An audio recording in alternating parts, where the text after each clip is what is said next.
Ngokuba ngithi izinhlupheko zesikhathi samanje azinakulinganiswa nenkazimulo eyakwambulwa kithina KwabaseRoma 8:18.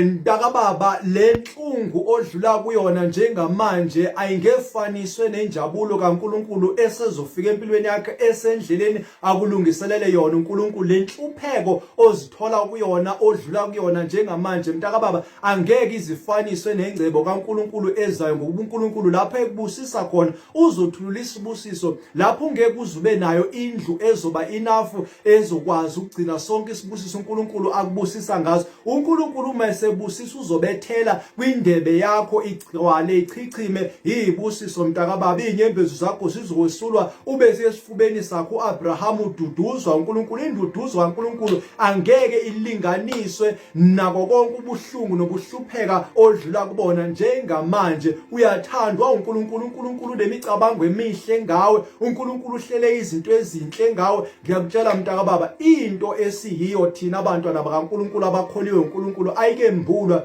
ukuba siyini, kodwa izowembula ngesikhathi esifanele lapho sizozibona khona ukuthi kahle kahle kuJesu kuNkulunkulu embusweni kaNkulunkulu siyini, siyabantu abanjani, sibuhlobo lunjani. Ngoba ngiyakuthembisa mntakababa, uma sikholwa siyamagenerali ombuso wakho uNkulunkulu uBaba, ngayo indodana uYeshua HaMashiach, ngawo umoya wakho oyingcwele ocwebile nezithunywa zakhe izingelosi ezikhona lapha emhlabeni ukusiza thina abantwana bakho uNkulunkulu, ezisebenzela thina, ezenza amazwi ethu esiwakhulumayo nesidala ngawo kube khona ziyalalela ziyenza ingelosi zikaNkulunkulu. Mntakababa, thina ngiyakufanisa lokhu okwethu uNkulunkulu akhuluma ngako lapha ukuthi uma ubuke esibhedlela izinesi zifaka impahla zabo ezahlukahlukile ngokwezigaba zabo, namabheji abekwayo emahlombe abo ehlukile ngokwezigaba zabo, kanjalo nakembusweni kaNkulunkulu kunjalo mntakababa. Ngisho amasosha mina agcoka izimpahla ezahlukahlukile,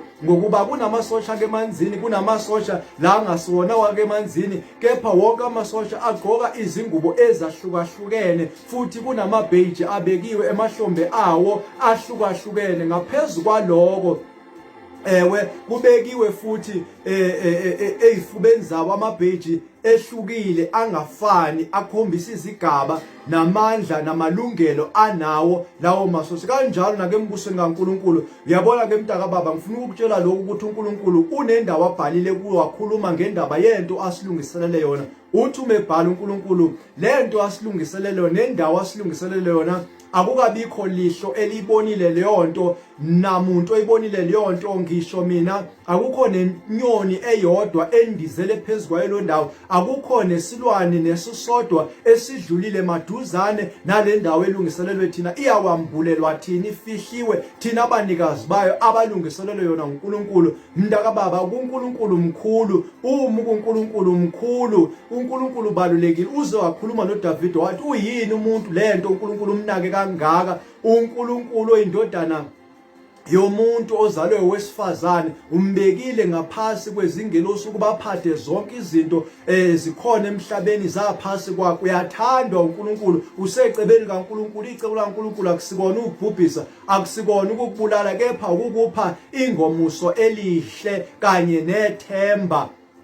uNkulunkulu ufuna ukuphumelelisa mntakababa. Inhlupheko odlula kuyona ngeke ilinganiswe nazo zonke izinto uNkulunkulu akuhlelele zona ezinhle mntakababa. Zinhle zodwa, zingefaniswe futhi nezinto ezikhona emhlabeni, izinto uNkulunkulu akulungiselele nengcebo akulungiselele yona uNkulunkulu. Ngokubushila uJesu wathi zibekeleni ingcebo yenu ezulwini kuNkulunkulu, lapho khona kungeke ungene mhlwa ubolise, kungeke ingene khona isela elizokweba, futhi kungeke futhi kwaba khona sono kuleyo ndawo.